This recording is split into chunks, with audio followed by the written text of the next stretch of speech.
नमस्कार. अस्सल मराठी चव या मराठी यूट्यूब चॅनलमध्ये आपल्या सगळ्यांचं पुन्हा एकदा खूप खूप स्वागत आहे. आज आपण अगदी मराठमोळी अशी झणझणीत अशी शेवभाजी कशी करायची ते बघूया. त्यासाठी हे मी साहित्य घेतलेलं आहे बघा. शेवभाजी करण्यासाठी ही मोठी शेव आहे, ही आहे 2 वाटी. त्यानंतर हा एक कांदा आहे, मोठा कांदा बारीक चिरून घेतलेला आहे. एक टोमॅटो बारीक चिरलेला आहे. आलं लसूण पेस्ट आणि हिरवी मिरची ठेचून घेतलेली आहे.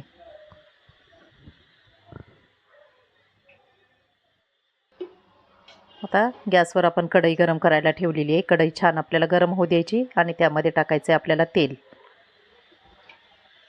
अगदी कमी साहित्यामध्ये ही आपली झणझणीत अशी मराठमोळी शेवभाजी तयार होते. 2 पळी तेल टाकलेलं आहे मी. आता त्यामध्ये टाकू आपण हा बारीक चिरलेला कांदा.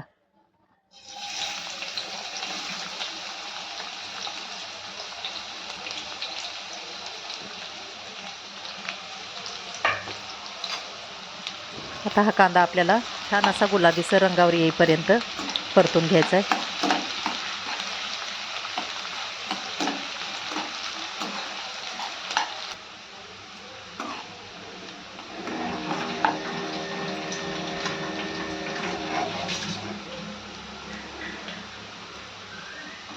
आता कांद्याचा रंग बदलत आलेला आहे. आपण याच्यामध्ये टाकू हिरवी मिरचीचा ठेचा आणि हा पण आपल्याला या कांद्यासोबत छान असा परतून घ्यायचा आहे.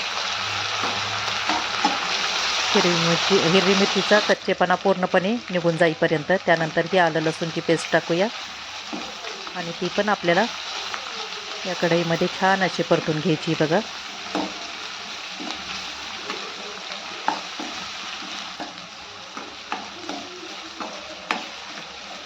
आता कांद्यासोबत हिरवी मिरची आणि आलं लसूण छान असं परतून झालेलं आहे. आता टाकू आपण बारीक चिरलेला टोमॅटो.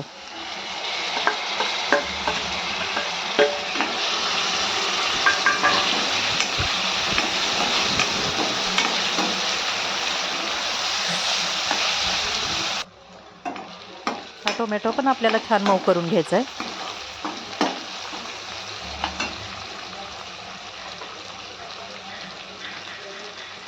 थोडंसं मीठ टाकून घेऊ आपण, म्हणजे टोमॅटो आपला चांगला मऊ होईल.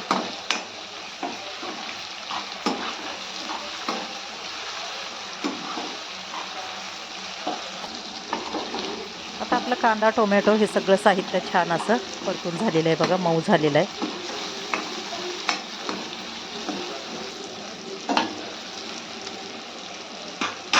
आता याच्यामध्ये आपण काही मसाले ॲड करणार आहेत.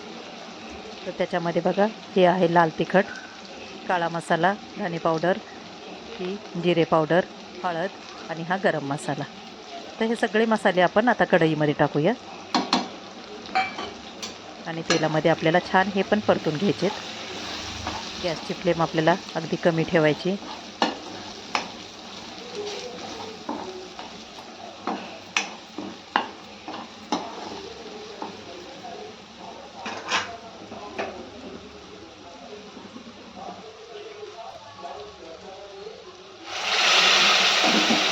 आपले मसाले जळू नाहीत म्हणून थोडंसं पाणी टाकून आपण परत परतून घेऊया हे चांगलं.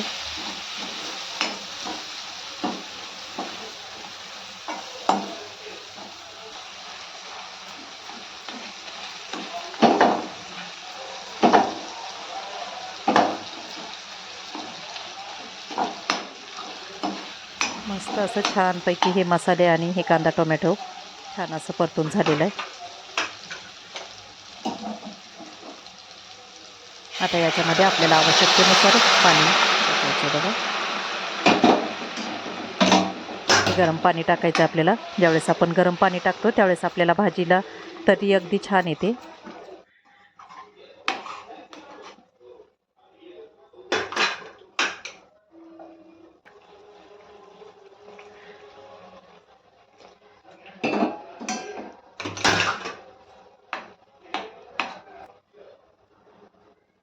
आता टाकू आपण ह्याच्यात चवीपुरतं मीठ.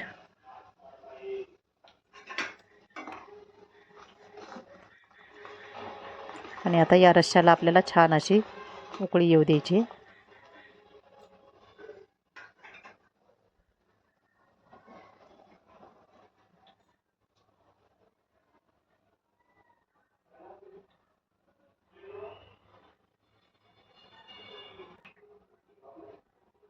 आपल्या भाजीला कलर पण किती छान आलाय बघा.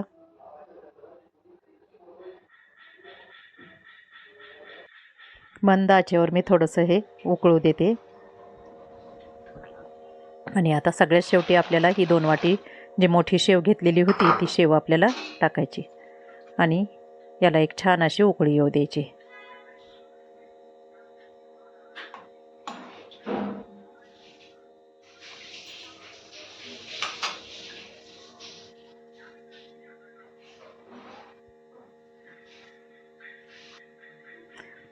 तर बघा, ही आपली झणझणीत अशी मराठमोळी शेवभाजी तयार आहे.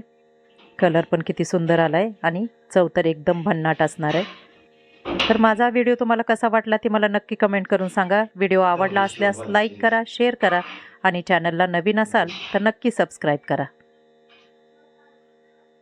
थँक्यू.